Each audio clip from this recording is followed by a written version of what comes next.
Hello everyone, so as you know I'm usually doing videos on my own like an absolute loner, so today I wanted to make my friend Holly get involved. We have something in common, we have to deal with long distance relationships, so we thought we'd share our stories, maybe a few tips. Yeah, some secrets and... Oh really? Yeah, no. We'll get in trouble if we do that. I don't know. So what for you is the hardest part about having a fella that's away for a large chunk of the year? I think the hardest is the jealousy of where he goes. Oh, and I'm not there. Because it's gotten better, because at first, when we first started dating, I was like, when he was jetting off to LA and Australia and all these places, I was just like, just burning inside. Just like, bubbling. Why aren't I there? Yeah. But yeah, that's the hardest for me, because I've always had the travel bug and I've always wanted to go away. It's just been in my family. So yeah, having a boyfriend that does that as a job was difficult at first, but I've gotten used to it. A little bit-ish. I think the worst is when they go to that destination that's been on your bucket list for ages, and they go and then they're posting like Instagram after Instagram, oh look at me here, and you're like, oh that should be me there. And you have to be happy for them, otherwise you appear like a bit of a psycho bitch. Yeah, but, yeah, it can be hard sometimes. I think time difference as well can be a bit tricky, especially I guess in Australia. It's like when Matt went away recently, we just didn't really speak. I mean, I was busy at home. I wasn't like sat at home moping like about like in the corner. but yeah, no, that can be a little bit difficult, you know, because your mind is constantly thinking like they're awake now, so you're waking up. Like I naturally sometimes wake up at like 3-4 in the morning because I know that he's awake and check my phone. Oh, that's pretty cute. Oh bless. But it's right, you're kind of like out of sync, and then when you think it's a good time to call, it's not a good time for them, and then you just never know when is the right time that's like equally good for both of you. Yeah. I think now the good outweighs the bad. Discuss, Holly. Discuss. Well, I think because when you're new into a relationship, everything's fresh and you're naturally a bit more insecure, and that's when it's a bit tougher. But now, like, you know, we've been together 4.5 years. Bloody hell. God. When you say it out loud.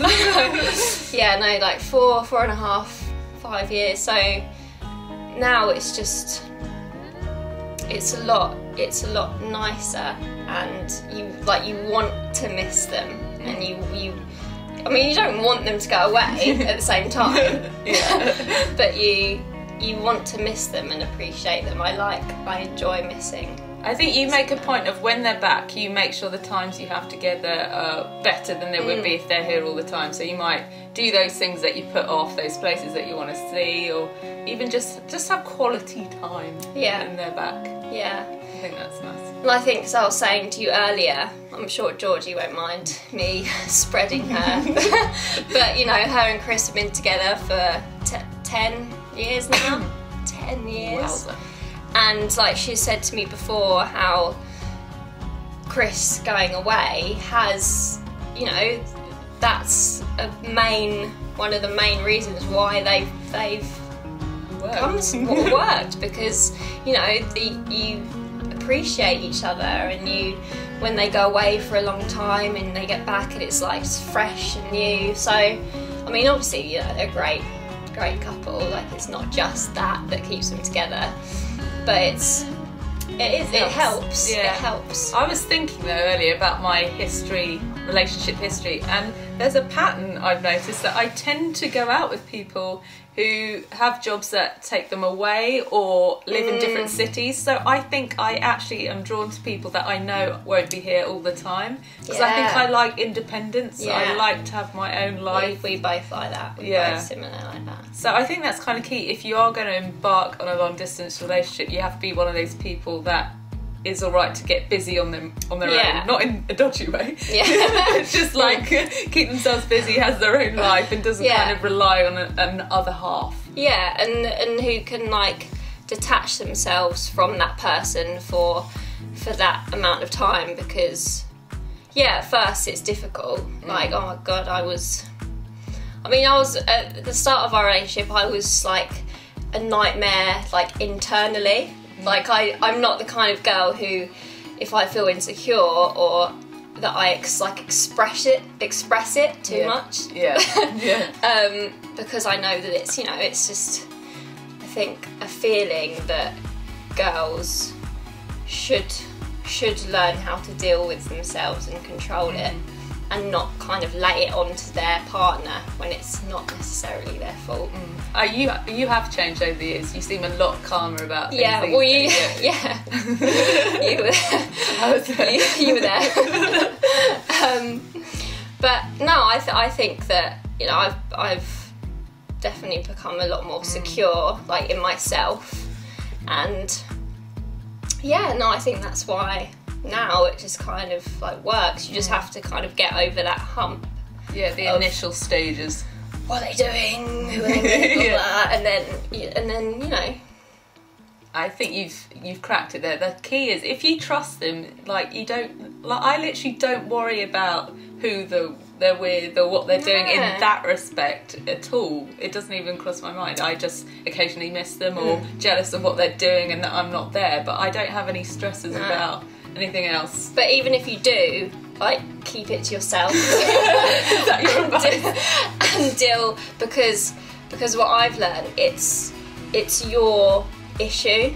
Like it's not theirs. It's nothing that they're doing. Unless they are a bit of a unless they are. But if you got a good one,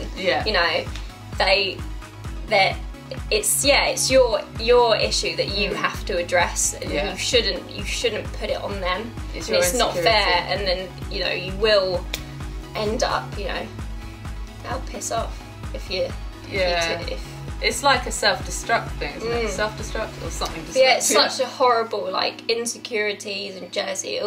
Like such a horrible feeling, and it is hard to control. But it's possible, like, to control it and address it. And don't drive yourself mad by kind of stalking everyone that they're hanging out with on Instagram and Twitter and stuff like that, because you kind of see things that you just create stories in your head if you are in that paranoid frame of mind, which aren't actually happening. But like, that's social media. Like, that's just, it's horrific with that's one thing that doesn't help with long distance. And like I think the one thing that really affected me was like the smallest things, like on WhatsApp, when was it WhatsApp? When it said that it was delivered and then read, like the tick thing.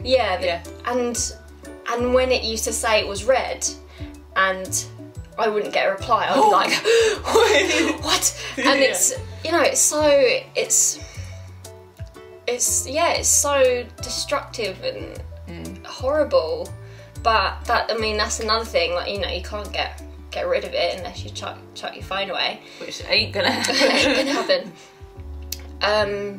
But that's another thing that I think I've learned to control, and just because like you, I'm like super independent, and I just love being on my own a bit too much as well. But as well as being in a relationship, I think. But I think it's also good, because I hate being called someone's girlfriend or that to be known as someone's girlfriend. I want to be an individual, and I think the time away gives me a chance to just be Egg, just be so, and just like I can get on with my job and being me rather than being part of a twosome, which is lovely, but I don't want to be known as just a half. I want to be known as a whole. But no, it's nice as well, because when they do go away and you're on your own, they like, I've had people ask me, it's like, oh, what would you like do if, you know, if like you weren't with Matt? And I was like, well, cheeky, and like, you know, I'd be absolutely like distraught, but I'd probably, you know, I'd probably be doing this, like, maybe take this bit out. I'd be doing the exact same thing. But I think it's because we know ourselves. Yeah. Without them, I think that's so important, to just know yourself as well without them, as well as, you know, when you're with them. Yeah. You should work on making yourself whole, and then having a person to have as your comrade is like an extra bonus. Yeah.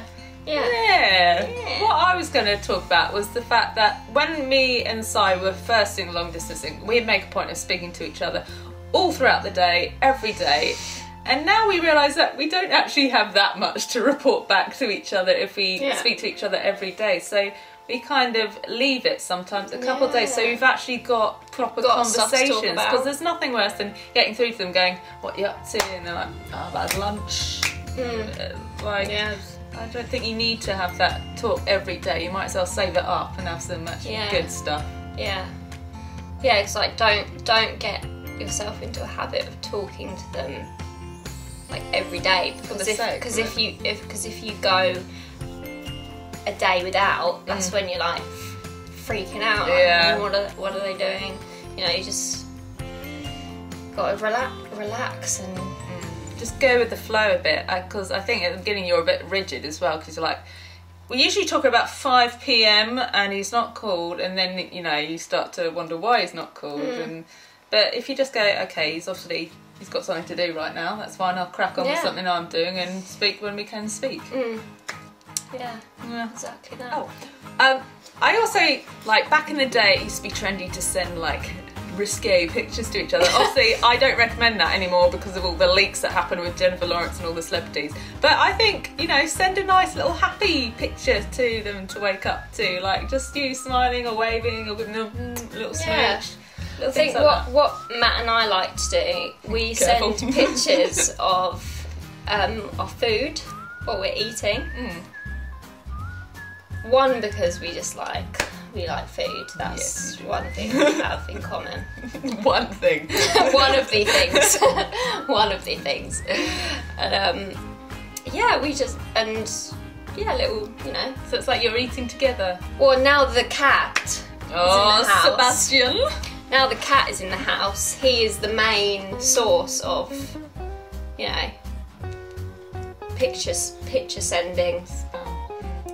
I sometimes, if I can't get hold of him because terrible signal, because sometimes when they're on the road they have no Wi-Fi, they've got no signal, so I'll just write a really nice email, so it's like an old-fashioned letter but kind of still in technological form, and then they can catch up on everything and read something when they finally do get Wi-Fi. And sometimes if you want to vent, it's quite nice to just get it all out like that as well. How do you deal with birthdays when they're away? Well, Matt's never really been away for my birthday. Has he? I think it's been a couple of times. I think it helps because I don't really care. That's easy.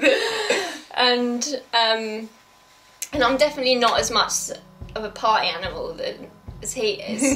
So you're not really fussed, are you? I'm like bubble bath, candles. That's what I would do.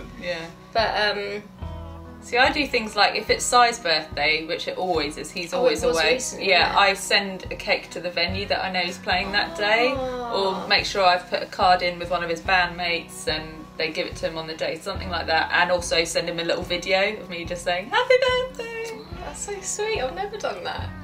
See, I'm giving up tips.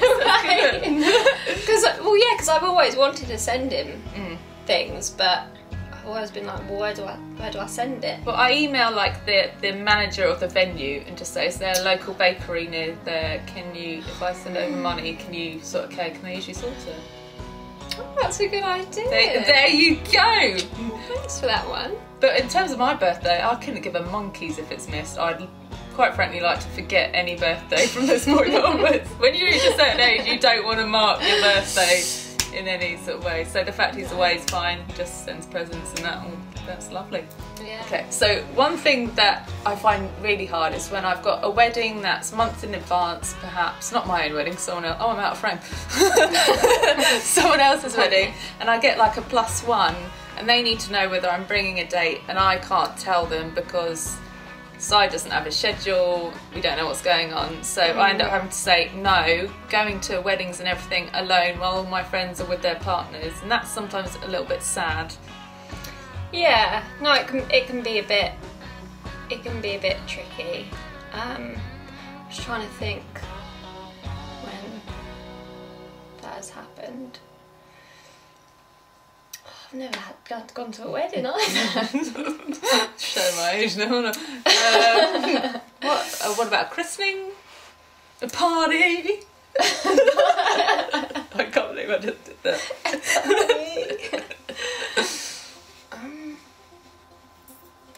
What about a festival when you want to hang out with him and he's like backstage doing interviews and stuff like that, and you have to kind of just mill about and keep busy? Yeah, well, luckily, like Matt and I have a good. We have a similar mutual friend group, and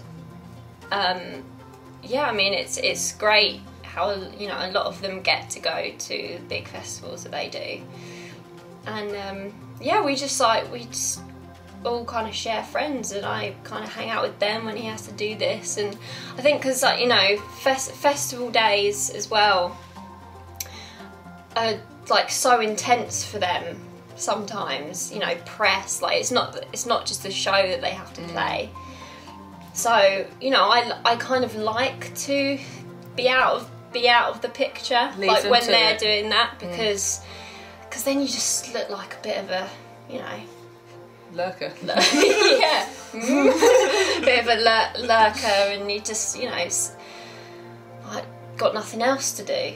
And I just, you have to be comfortable and, letting them do what they've got to do, and then a festival, there's nothing to do. Yeah, so, hopefully you can watch the music, that'd be nice.